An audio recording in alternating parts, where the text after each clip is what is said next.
인사 나누겠습니다. 샬롬. 우리 옆 사람에게 인사 나누겠습니다.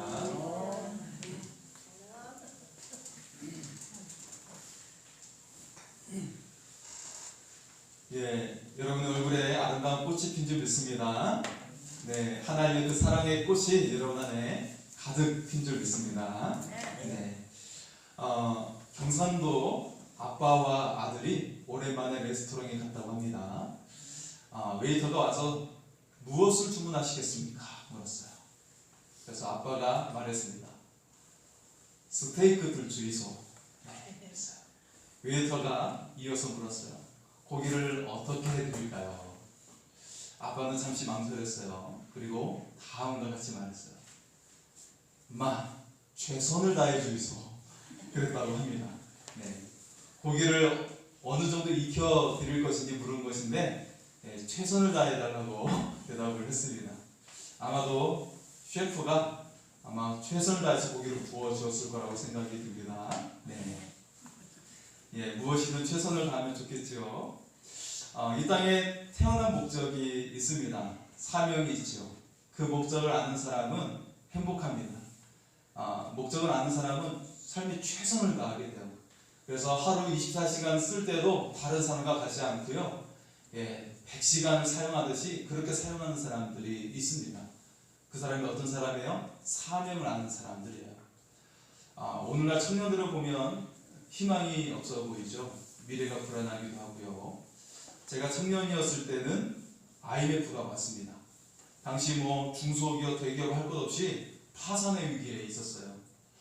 신입사원을 뽑는 것은 대부분 멈췄죠. 그때는. 네. 그때부터 청년들이 모두 공무원 시험에 몰리는 그런 현상들이 있었습니다. 자, 지금 청년들은 경험하지 못했던 IMF 이전의 시대, 그때는 최고의 시대였다라고 다들 말을 하고 있죠. 직장에 들어가지 못하는 사람이 거의 없었어요. 그때는 공무원 가는 사람도 별로 없었습니다. 공무원이 그렇게 인기가 없었던 시대였죠. 그래서 은행에 돈을 맡기면 이자가 10% 이상이 됐던 시대였습니다. 그래서 심지어 적금연금을 드는 사람이 있었어요. 돈을 맡기고 월급을 타는 사람도 있었어요. 네, 그 정도로 이자율이 굉장히 높았던 시대였죠. 네, 집을 사는 것도 몇 년 노력하면 집을 살 수 있는 그런 시대였죠. 어쨌든 자, IMF 이후 그리고 금융위기를 지나서 코로나19까지 지금의 청년들은 굉장히 미래가 어두운 시대를 살아가고 있어요. 네, 역사는 수레바퀴와 같다고 하죠. 항상 위기가 와요. 그럼에도 역사는 흘러가고 있습니다. 우리의 인생의 시간도 흘러가고 있죠. 지금 코로나19라고 해서 불평하며 살 것인가?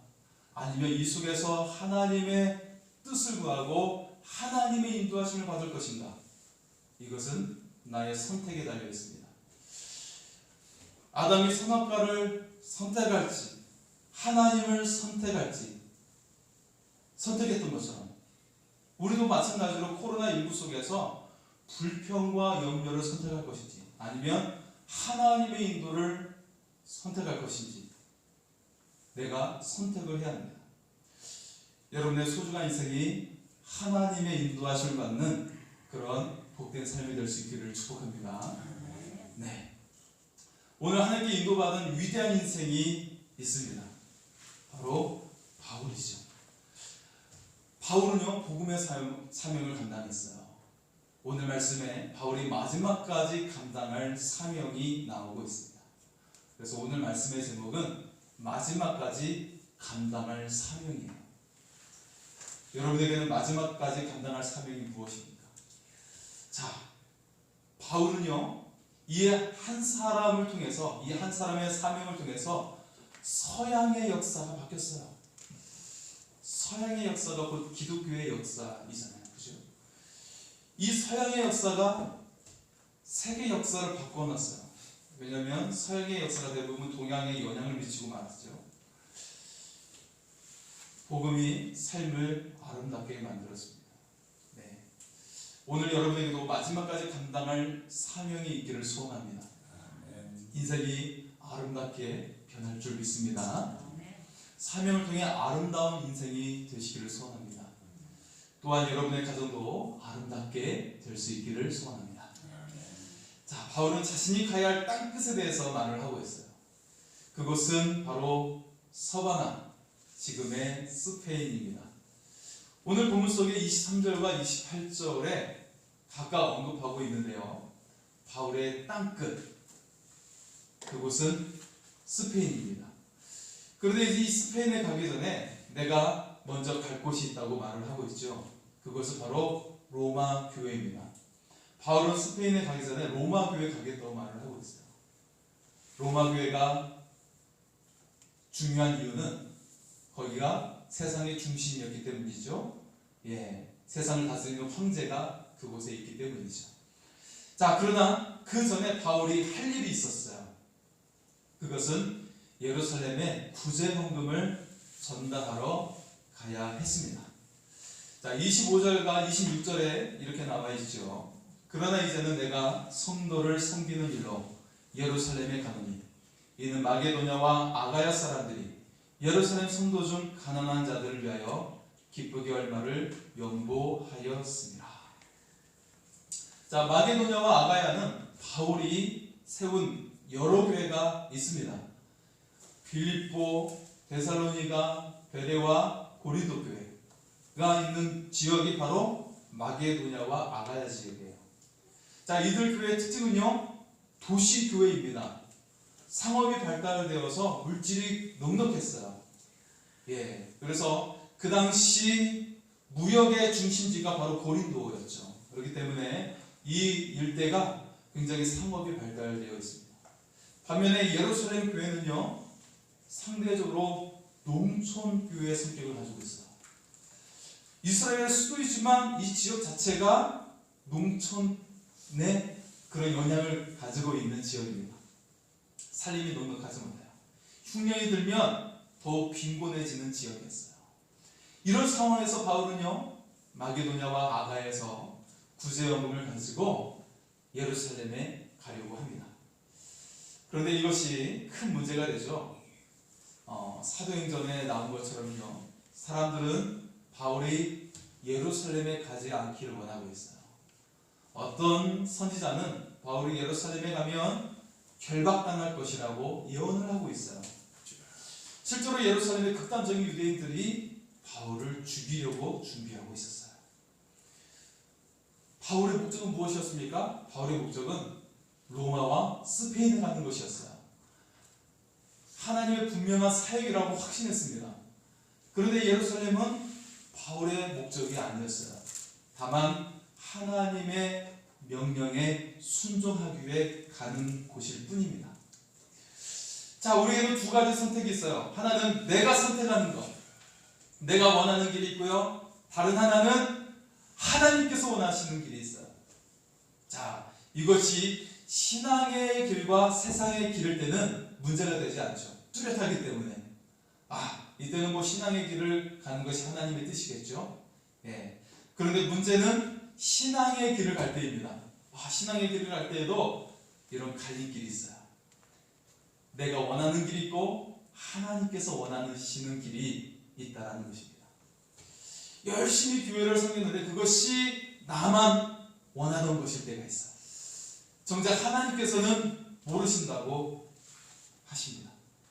엄청난 사역을 한다고 생각했는데 정작 하나님께서는 난 너를 몰라 라고 하는 것이 있어요. 그것은 내 계획에 의한 사역을 할 때입니다. 이것 정말 중요합니다. 이것은 항상 하나님의 뜻인지 물어봐야 하는 것이에요. 이것은 굉장히 중요한 것입니다. 자, 바울은 로마와 스페인을 가기로 원했죠. 하지만 언제 가게 될지는 분명하지 않았어요. 왜냐하면 바울은 항상 하나님의 인도를 받기 때문에 이게 언제 가야 될지는 분명하지 않았어요. 아직 하나님께서 말씀해 주지 않는 거예요. 그런데 하나님께서는 먼저 예루살렘에 가라고 하시는 거예요. 이상해요. 분명히 내가 가야 될 곳은 스페인이고 로마인데 왜 하나님께서는 예루살렘에 가라고 하시지? 조금 이상했어요. 자, 정반대의 길이에요. 여러분, 로마와 스페인은요, 지금 바울이 마게도냐 땅에 있거든요. 고린도 지역에 있는데 어디예요? 거기는 서쪽이에요. 로마와 스페인은 서쪽에 있어요. 그런데 예루살렘이 어디에 있어요? 큰 지중해 바다를 지나서 동쪽에 있어요. 동쪽에. 예. 먼 길을 가야 돼요. 로마나 스페인 가는 것보다 더 험난한 여정을 통해서 예루살렘으로 돌아가야 돼요. 예, 정반대의 길입니다. 그리고 거기는 누가 기다리고 있어요? 나를 죽이려고 하는 유대인들이 기다리고 있어요. 더 가기 싫은 곳이죠. 바울은 자신에게 손해가 될 줄 알았어요. 그럼에도 예루살렘에 가게 됩니다. 그런데 놀라운 일이 생기죠. 예상대로 자신을 죽이려고 하는 유대인들이 등장을 했어요. 거의 대부분의 사람들, 종교 지도자들 비롯해서 대부분의 사람들이 자신을 죽이려고 합니다. 바울은 당시에 예루살렘을 담당하는 총독 앞에 서게 되죠. 거기서 가이사 황제에게 항소를 하게 됩니다. 결국 로마 군대의 호송을 받게 되죠. 여러분 로마까지 강제 호송이 아니었어요. 자세히 보니까 로마까지 로마 병사의 호의를 받고 가게 되는 여정이었습니다. 바울은 로마에 가려고 했어요. 그런데 그 계획이 망연했어요. 그러나 하나님께 순종하자 하나님의 선한 방법으로 안전하게 로마에 가게 된 줄 믿습니다. 하나님의 기가 막힌 인도가 함께 하신 줄 믿습니다. 여러분에게 꿈을 주셨을 거예요. 여러분의 삶에 어떤 아름다운 계획들을 하나님께서 주셨을 겁니다. 근데 내 방식으로 하다 보니까 너무 막연할 때가 있어요. 앞에 안 보일 때가 있어요. 분명히 하나님의 약속인 것 같은데, 꿈인 것 같은데 굉장히 막연해요. 그런데 하나님께서는 정반대의 길을 가라고 하세요. 거기에서는 나를 해치는 사람이 있을 수도 있어요. 그런데 거기를 먼저 가라고 하세요. 하나님 정말 하나님 뜻인 거 맞아요? 하나님 정말 이거 맞는 길이에요? 이거 아닌 것 같은데요, 이거? 그런데 하나님께 믿고 순종하니까 하나님께서는 더 선한 방법으로 인도하시는 거예요. 더 안전함으로 로마 군대의 호의를 받고 로마까지 가게 하시는 거예요. 여러분, 여러분의 삶의 꿈 속에서도 하나님의 인도하심을 받을 수 있기를 소원합니다. 이것이 내 뜻과 내가 생각하는 방법과 다를 수 있어도 우리가 순종할 수 있기를 소원합니다. 그러면 하나님의 놀랍고 선하신 방법으로 여러분의 삶을 인도하실 줄 믿습니다. 자, 바울이 하나님의 인도하심을 받고 로마에 갔죠. 여기까지는 사도행전의 이야기입니다. 사도행전의 이야기예요. 그 이유는 어떻게 될까요? 여러분, 그 이후의 이야기를 여러분 잘 모르시죠? 바울은 로마에서 풀려납니다. 그리고 4차 전도여행을 시작하게 돼요. 우리가 알고 있는 건 3차 전도여행까지 알고 있죠? 자, 로마에서 풀려나서 4차 전도여행을 통해서 이때 바로 스페인에 가요. 그리고 마게도냐 지역을 다시 전도 활동을 하다가 로마에 두 번째 갇히게 됩니다. 이때 바울은 순교를 당하게 돼요. 여러분 한번 생각해 보세요. 바울이 소아시아에서부터 선교를 시작을 했어요. 선교를 시작하고 결국 스페인까지 가게 됩니다. 이것이 무엇을 말해줄까요? 당시 바울은 지도상에 있는 모든 땅을 간 거예요. 소아시아로부터 시작해서 마게도냐, 로마를 지나서 스페인까지. 그 시대의 지도상에 있는 모든 땅을 바울이 간 거예요. 바울은 온 땅을 다녔습니다. 바울은 마지막까지 복음을 전하며 사명을 감당했습니다. 그렇다면 여러분의 사명은 무엇입니까? 무엇을 위해 살겠습니까? 돈 버는 일, 유명해지는 일, 성공하는 일, 그것도 좋은 일이죠. 그런데 사실은 세속적인 가치입니다. 우리가 하나님의 일을 따르면 하나님께서 이것들도 주십니다. 근데 이것이 내 목적이 되는 것은 세속적인 가치이고요, 사탄의 방식이에요. 오직 하나님께서 주신 사명을 감당하시기 바랍니다. 그것이 바로 복음을 전파하는 일. 유명해지고 돈 버는 일은, 성공하는 일은 미안하지만 그것은 굉장히 타락한 삶 속으로 빠질 수가 있어요. 그 모든 것들을 취한 사람들의 삶을 보면 타락한 삶을 향해 가고 있습니다. 음란을 취하고요, 거기서 더 쾌락을 추구하지 못하니까 마약을 하게 되는 거예요. 하지만 하나님을 쫓고 하나님을 목적으로 삼는 사람은 하나님께서 그 사람을 풍요롭게 만들어 주십니다. 아름답게 만들어 주십니다. 빛을 발하는 인생으로 만들어 주시는 줄 믿습니다. 자, 먼저 질문을 해보겠습니다. 여러분, 삶에 소망이 있습니까? 세상에 소망이 있나요?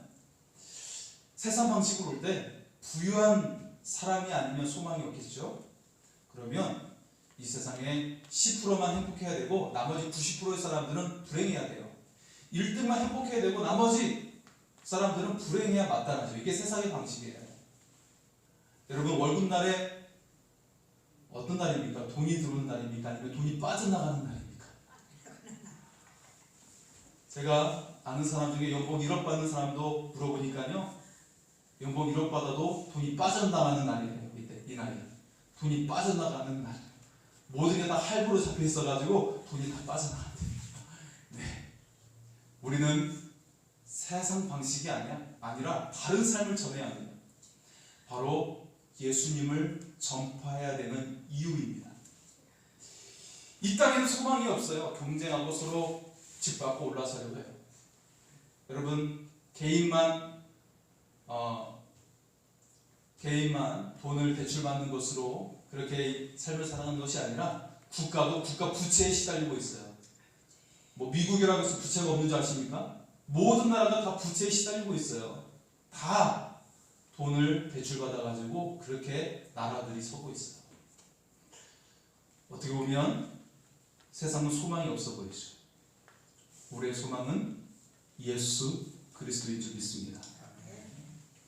그래서 우리가 주님을 전파해야 되는 이유, 그 첫 번째가 바로 예수님께서 나를 구원해 주셨기 때문이죠.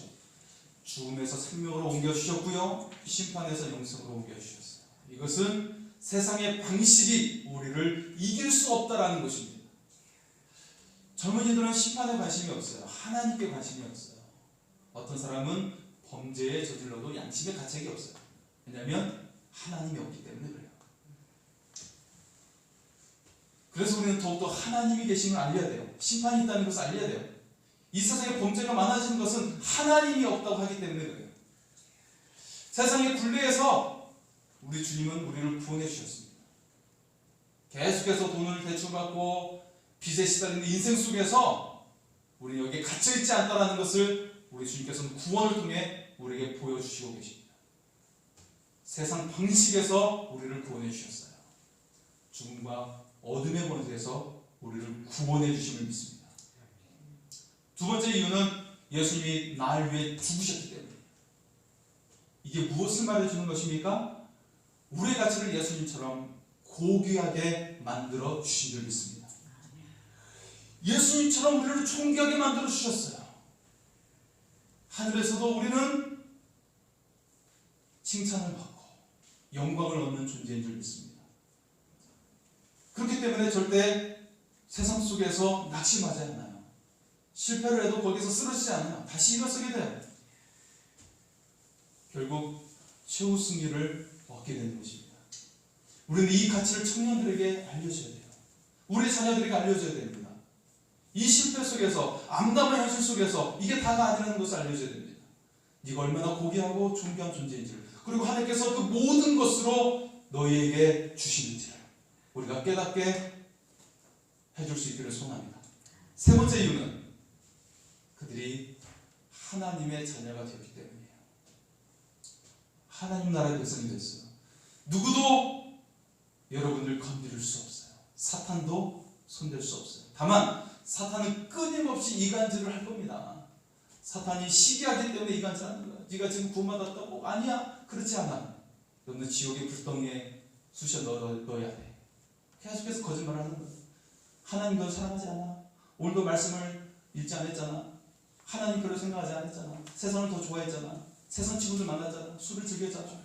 계속 이간질해요. 뭐 술 마시면 좀 어떻고 세상을 속에 있으면 좀 어떻습니까? 하나님, 내가 하나님의 사람이라면, 그죠? 하나님의 사람이라면. 여러분, 이 사탄의 말에 속지 마시기 바랍니다. 우리에게 하나님의 자녀가 되고 그 자녀의 권세가 주어진 줄 믿습니다. 우리의 입술에 선포 하나면 사탄의 힘을 쓸 수가 없어요. 이 주님의 권세를 가지고 나갈 수 있기를 소원합니다. 여러분, 우리가 가진 복음이 무엇을 위한 복음입니까? 내 생각과 내 계획을 위한 복음이 아니에요. 목사와 교회를 위한 복음도 아니에요. 오직 철저하게 하나님을 위한 복음임을 믿습니다. 오직 하나님께서 이끄시는 복음이어야 한다는 거예요. 어디를 향한 복음입니까? 나를 보내신 내 삶의 모든 곳을 향한 복음이어야 합니다. 가정에서, 직장에서, 이웃에게, 나를 만나는, 오늘 마주치는 사람, 모두 하나님께서 내게 주시는 복음의 기회입니다.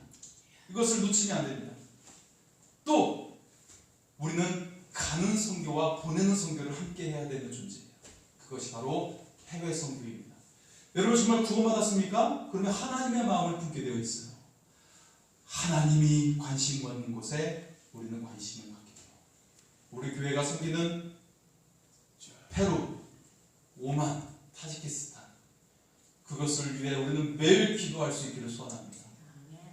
하나님의 관심이 그곳에 있기 때문입니다. 복음을 전한 자로서 여러분 중요한 것이 무엇일까요? 복음의 삶을 살아가는 것이에요. 복음의 삶을 살아야 우리는 승리하게 될 줄 믿습니다. 그렇지 않으면 세상 사람과 다르지 않는 거예요. 실패하고 패배하게 됩니다. 복음의 삶은 무엇일까요? 첫 번째는 항상 예배의 삶을 살아가는 것입니다. 그것이 말씀과 기도로 살고 항상 찬양하며 살아가는 것이죠. 이때 무엇이 나오게 돼요? 여러분의 속에 예수 그리스도의 힘이 나오게 될 줄 믿습니다. 한번 고백할까요? 예배자의 삶을 살겠습니다. 이때 무엇이 나와요? 예수 그리스도의 능력이 나오게 될 줄 믿습니다. 네. 두 번째는요, 한번 따라서 할까요? 항상 감사하며 살겠습니다. 여러분, 구원받은 사람의 언어가 무엇일까요? 감사입니다. 믿음이 있기 때문에 감사할 수 있는 거예요. 믿음이 있기 때문에 구원받았고요. 믿음이 있기 때문에 감사할 수 있는 거예요. 지금 어렵고 힘들어도, 앞이 막막해도 하나님의 뜻이 무엇인지 알게 감사하게 될 줄 믿습니다. 이게 바로 천국의 언어예요. 하지만 불평과 염려는 구원받지 못한 사람의 언어예요. 불평과 염려의 습관을 버려야 됩니다. 이것은 지옥의 습관이기 때문에 버려야 합니다. 불평과 염려를 버리고 감사하는 사람이 될 수 있기를 소원합니다. 자, 세 번째, 구원받은 자로서 우리는 항상 사랑하기를 소원합니다. 사랑하는 사람은 어떤 언어를 쓸까요? 칭찬의 언어를 쓰는 거예요. 구원받은 사람은 사랑해야 합니다. 지적하고 비방하는 것이 아니라, 이것은 아까 말했던 것처럼 지옥의 습관이에요. 칭찬하고 격려하는 것이 천국의 습관입니다. 여러분, 천국의 습관을 가질 수 있기를 소원합니다. 우리는 서로 세워주며 사랑하는 자가 될 수 있기를 소원합니다. 자, 우리는 마지막 말씀을 마치면서 나의 땅끝이 어디인가 알 수 있기를 소원합니다. 내가 마지막까지 감당할 사명이 무엇인가, 그것을 깨달을 수 있기를 소원합니다. 그것이 바로 내 삶의 모든 영역, 그리고 내가 마주치는 사람입니다. 다니엘교회 한 강사분이 이런 말씀을 하셨어요. 성경에 달란트 비유가 나오죠. 주인이 3명의 종에게 각각 달란트를 1달란트, 2달란트, 5달란트를 주게 됩니다. 자, 실제로 하나님께서 우리에게 적어도 1달란트를 맡기신다는 것이죠. 그런데 이 1달란트의 가치가 얼마인 줄 아십니까? 이 1달란트는 금덩이 34kg예요. 34kg. 네. 이 34kg를 요즘 시세로 계산을 하니까 얼마일까요? 얼마일 것 같습니까? 34kg. 금 1kg 가지고 계신 분 계세요? 1kg 가진 분도 굉장히 많이 가지고 계신 겁니다. 34kg라면 얼마일까요? 27억에 해당하는 금액이에요. 엄청난 금액이죠. 여러분 그 정도 가지고 계시기 때문에 전혀 놀라는 기색이 없습니다. 자, 그런데 바로 여러분은 최소 한 달란트씩을 가지고 태어났다라는 것이죠. 이것이 무엇을 의미하냐면 하나님께서는 결코 우리에게 적지 않게 주셨다라는 것이에요. 넉넉히 여러분에게 주셨다는 것입니다. 최소한 27억의 가치를 가지고 태어났어요.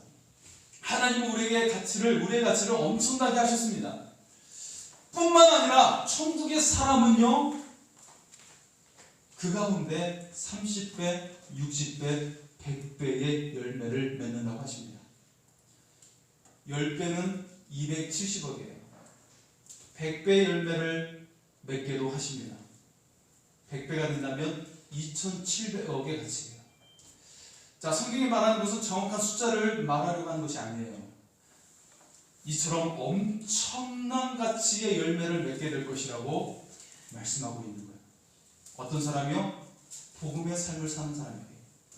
내 뜻대로 사는 사람 어떻게 노력해서 어떤 가치를 벌어들이겠죠. 하지만 하나님의 가치를 가지고 사는 사람에게 그거보다 비할 수 없는 엄청난 것들을 우리에게 부어주신다고 말씀하고 있습니다.